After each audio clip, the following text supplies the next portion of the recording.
South India shopping మాల్లో blockbuster Ashadham #1 kilo sale. Hello guys, welcome back to iDream Media. ఈరోజు మనతో ఉన్నారు chartered accountant అయిన లక్ష్మి గారు.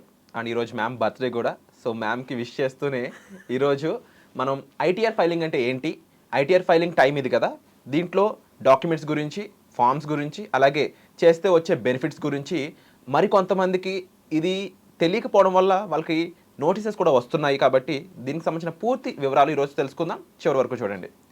Hi ma'am. Hi Virat. Happy birthday ma'am. Thank you.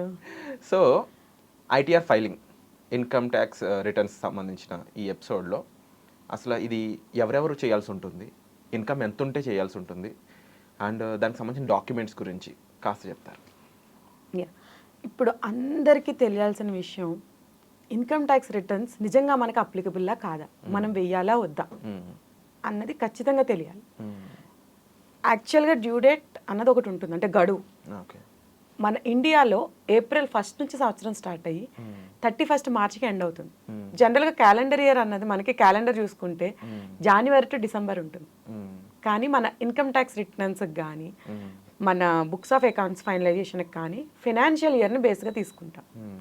So ఆ March వరకు జరిగిన ట్రాన్సాక్షన్స్ అన్నీ మనము ఇన్కమ్ ట్యాక్స్ డిపార్ట్మెంట్కి సబ్మిట్ చేయాల్సి ఉంటుంది. ఎప్పటిలోపు అంటే జూలై 31 లోపు. అంటే ఇన్కమ్ ట్యాక్స్ రిటర్న్ ఎవరెవరికి వస్తుంది, ఎంత ఇన్కమ్ ఉంటే వస్తుంది? రీసెంట్గా న్యూ ట్యాక్స్ రెజిమే కూడా వచ్చింది. 12 lakhs వరకు ట్యాక్స్ ఎగ్జంప్షన్స్ పెట్టారు. సో దీనివల్ల ఏంటంటే ఇది ఒక న్యూ ఫేజ్ కింద చూడొచ్చు. చాలామందికి ఇప్పుడు 12 lakhs వచ్చేవాళ్ళు ఇంతకుముందు ట్యాక్స్ కట్టేవాళ్ళు, రిటర్న్స్ పెట్టేవాళ్ళు, బట్ ఇప్పుడు అలా ఉంటుందా ఉండదా, ఇలా డౌట్స్ ఉన్నాయి కదా. చాలా మందికి ఉన్న మిత్ ఏంటంటే 12 lakhs వరకు ఎగ్జంప్షన్ ఉంది, సో నేను అసలు ఇన్కమ్ ట్యాక్స్ రిటర్న్ జోలికే వెళ్ళక్కర్లేదు, దట్ ఈస్ అన్టచబుల్ అన్న దీంట్లో ఉన్నారు. కానీ 2.5 lakhs కంటే ఎక్కువ ఇన్కమ్ ఉండుంటే, అంటే యావరేజ్గా మంత్లీ నువ్వు 20,000 ఎర్న్ చేస్తావు అంటే you are under the bracket of tax returns. Under the bracket of tax అని నేను చెప్పను, కానీ ట్యాక్స్ రిటర్న్స్ ఖచ్చితంగా సబ్మిట్ చేయాల్సిందే. చెయ్యకపోతే ఆ కాన్సిక్వెన్సెస్ ఖచ్చితంగా ఇన్కమ్ ట్యాక్స్ డిపార్ట్మెంట్ వాడు నోటీస్ పంపించే ఛాన్స్ ఉంటుంది. ఇది వరకు అయితే అంతా క్యాష్లో జరిగేదమ్మా. నువ్వు ఎంత చేస్తున్నావు, ఏం చేస్తున్నావు ఎవ్వరికీ తెలియదు. Now those days are gone. ఇప్పుడు మనం చేసే ట్రాన్సాక్షన్స్ అన్నీ ఏం చేస్తున్నావు? యూపీఐ ఫోన్ ఉంటే చాలు, స్కాన్ చేయడం.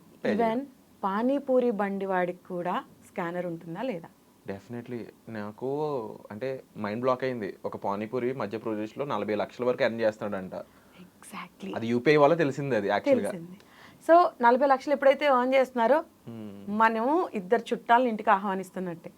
ఎవరో తెలుసా? ఒకళ్ళు ఇన్కమ్ ట్యాక్స్ డిపార్ట్మెంట్ వెళ్తే, రెండో జిఎస్టీ డిపార్ట్మెంట్. చాలా మంది ఇప్పుడు ఆ రాడార్లో ఉన్నారు, వాళ్ళకి తెలియదు. నాకేం నోటీస్ రాలేదు కదా, ఎవరు నన్ను అడగలేదు కదా అనుకుంటున్నారు. కానీ గవర్నమెంట్ ఎప్పుడైనా మనల్ని అడిగే రైట్ కలిగి ఉంది. Because we are responsible citizens అని గవర్నమెంట్ నమ్ముతుంది. ఆ రెస్పాన్సిబిలిటీ మనం తీసుకోకపోతే ఎలాంటి కాన్సిక్వెన్సెస్ ఉంటాయండి? ఖచ్చితంగా ఫస్ట్ నోటీస్ ఇస్తారు. కోర్ట్ నోటీస్ వస్తుంది. కోర్ట్ కాదు, ఇన్కమ్ ట్యాక్స్ డిపార్ట్మెంట్ నుంచి నోటీస్ వస్తుంది. ఓకే. ఇది వరకు ఏంటంటే ఇన్కమ్ ట్యాక్స్ డిపార్ట్మెంట్ నోటీస్ అంటే ఖచ్చితంగా ఎవరో ఒకళ్ళు వచ్చి బంట్రోత్ లాంటి వాళ్ళు చేతిలో పెట్టి వెళ్ళేవారు. నేను తీసుకోను, వాళ్ళ ఇంట్లో లేరు, ఇట్లాంటి కథలన్నీ నడిచేవి. ఇప్పుడు అట్లా ఏం లేదు, మెయిల్లో వచ్చేస్తుంది, మొబైల్కి మెసేజ్ వస్తుంది. ప్రతి ఒక్కరికి మొబైల్ నెంబర్ ఉంటుంది కదా, నా మొబైల్ నెంబర్ వాళ్ళకి ఎలా తెలుస్తుంది అనుకుంటారు. మీకు పాన్ నెంబర్కి, ఆధార్ నెంబర్కి లింక్ ఉందా? ఆధార్కి ఫోన్కి లింక్ ఉందా? ఆటోమేటిక్గా మీ ఫోన్ నెంబర్ డిపార్ట్మెంట్ వాడికి వెళ్ళిపోయినట్టే. సో ఎంత కష్టపడి తప్పించుకోలేరు, సమస్య లేదు. అండ్ ఈ ఐటీఆర్ ఫైలింగ్లో డాక్యుమెంట్స్ సంబంధించి అండ్ ఫామ్స్ చూస్ చేసుకోవడం కూడా వాళ్ళకి కాస్త కన్ఫ్యూజన్ ఉంటూ ఉంటుంది. ఇవన్నీ ఎందుకు వస్తాయంటే వాళ్ళు ఓన్గా చేసేసుకుందామని ఫిక్స్ అయినప్పుడు. జనరల్గా ఒక ప్రొఫెషనల్తో చేసేదానికి, ఓన్గా చేసుకోవడానికి చాలా డిఫరెన్సెస్ ఉంటాయి. ముందు దాని కాస్త దాని డిఫరెన్స్ చెప్తూనే వీటి గురించి చెప్తారు. ఇన్కమ్ ట్యాక్స్ రిటర్న్స్ అన్నది ఖచ్చితంగా ఒక ప్రొఫెషనల్ అప్రోచ్ చేయించుకోవాల్సిన అవసరం లేదు.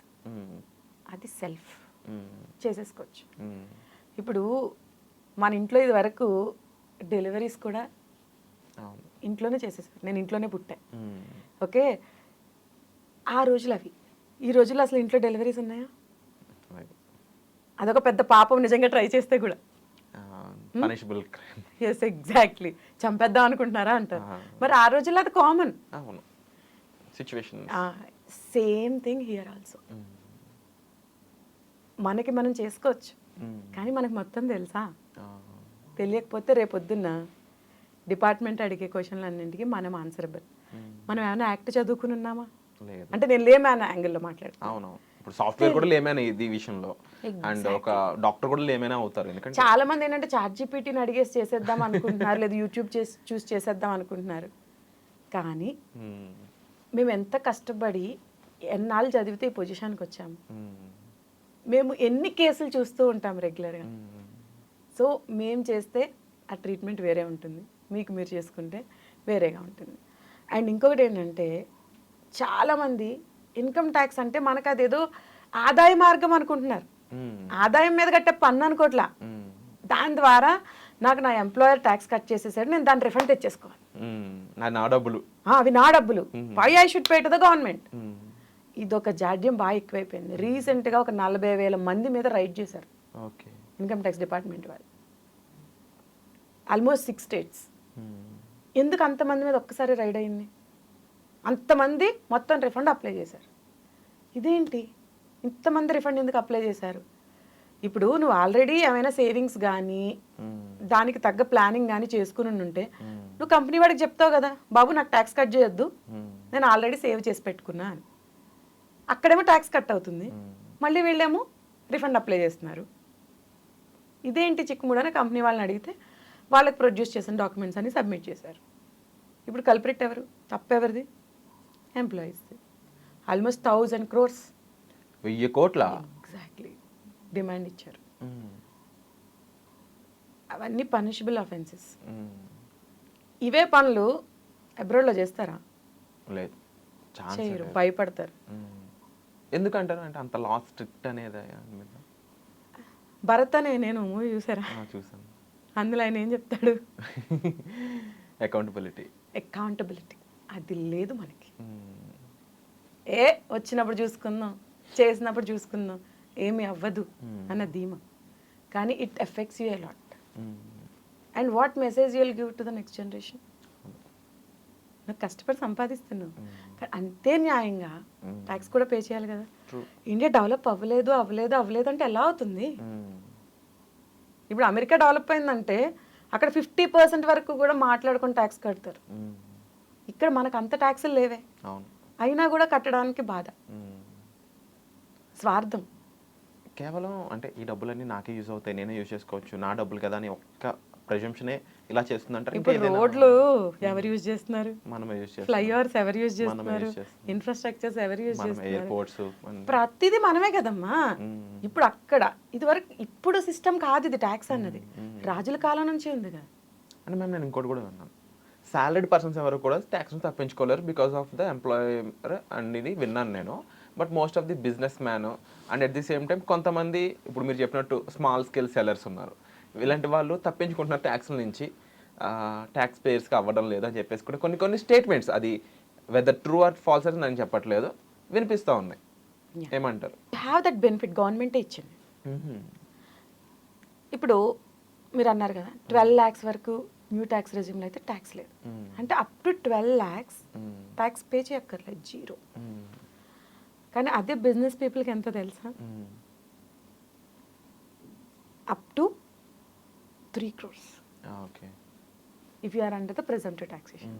3 crores వరకు అంతా నువ్వు బ్యాంక్లోనే చేసి ఉంటే ప్రెజంప్టివ్ ట్యాక్సెస్ అని ఉంటాయి. బ్యాంక్లో చేసిన 6% మాత్రమే నువ్వు డిక్లేర్ చేయాలి. 3 crores ఇంటూ 6% అంటే ఎంత? 18 lakhs. 18 lakhs మీద ఎంత ట్యాక్స్ అయితే అంత కట్టేస్తారు. బుక్స్ కూడా నువ్వు మెయింటైన్ చేయక్కర్లా. సో అంటే గవర్నమెంట్ ఏం చెప్తుంది? నువ్వు 3 కోట్ల వరకు నువ్వు ఏమైనా చేసుకో అంటుంది.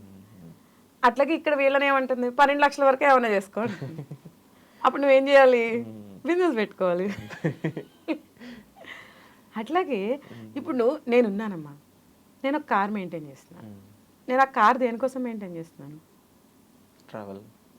దేనికోసం తిరుగుతా? నేను బయటకు వచ్చి ఆఫీస్ కోసం తిరుగుతా. నా కార్ ఆఫీస్లోనే బుక్ చేశా. దానికి అయ్యే మెయింటెనెన్స్ మొత్తం ఆఫీస్లోనే బుక్ చేస్తారు. అదే నువ్వు ఎంప్లాయీ అనుకో, నువ్వు కూడా అదే పని చేస్తావు, కానీ కానీ కంపెనీ ఇస్తుందా? ఇవ్వదు. అదే డిఫరెన్స్.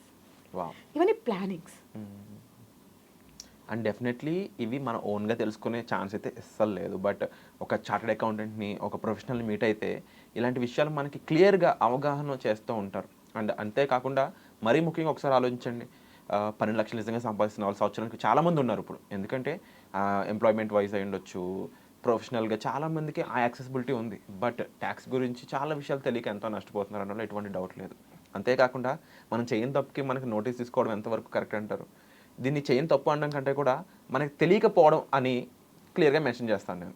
సో ఈరోజు ముఖ్యంగా ఎపిసోడ్ అంతా కూడా మీకు అర్థమయ్యేటట్టు చెప్పడానికి ఐటీఆర్ ఫైలింగ్ అనేది కంపల్సరీ చేయాల్సి ఉంటుంది. దాన్ని ఒక రైట్ ప్రొఫెషనల్ ద్వారా చేసినట్లయితే మనకి వచ్చే బెనిఫిట్స్ కూడా మనకు అర్థమవుతాయి. సో ఇది మెయిన్ పాయింట్ అనమాట. Thank you so much ma'am, ITR filing సంబంధించి కొన్ని అవేర్నెస్ పాయింట్స్ మాకు అందజేసినందుకు. అండ్ మీకు ఐటీఆర్ ఫైలింగ్ అవసరం అని అనిపించినట్లయితే, లేదా నోటీస్ మీకు వచ్చినా కూడా ఇమీడియట్గా మీరు ఒక చార్టెడ్ అకౌంట్ని కలవడం చాలా ఇంపార్టెంట్ అండి. మ్యామ్ని మీట్ అవ్వాలనుకున్నట్లయితే డిస్ప్లే అవుతున్న నెంబర్స్ కాల్ చేసి మీరు డైరెక్ట్గా మ్యామ్ని మీట్ అవ్వచ్చు. కన్సల్టేషన్స్ ఓపెన్లో ఉన్నాయి. Thank you so much.